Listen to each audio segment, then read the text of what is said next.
আব্বু, আম্মু, আমার একটা বিড়ালের বাচ্চা পছন্দ হয়েছে, ওটা নিয়ে আসি। কি? না না, আনা লাগবে না। তাহলে বাইরে একটা সুন্দর কিউট কুত্তার বাচ্চা আছে, ওটা নিয়ে আসি। এই কুত্তার বাচ্চা আনা লাগবে না। আরে দূর, সবার বাসায় পশু পাখি আছে, শুধু আমাদের বাসায় পশু পাখি নাই। বাসায় পালতেছি না তোর মতো পশু পাখি। কি বলছো? কেমনে কি আবার? যেমন তুই একটা গাধা, তোর বড় ভাই একটা ছাগল, আর তোর আম্মু একটা সাপ। কি কইলা? আমি সাপ না?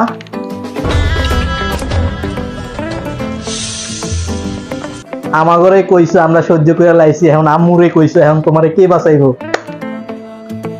আজকে তো তুমি শেষ। তুমি বিশ্বাস করো, আমি সিরিয়াস বলি না, আমি দুষ্টামি করে বলছি, আমি সিরিয়াস বলি না। আমি দুষ্টামি, সাপের সফল খাবি। মারে মা।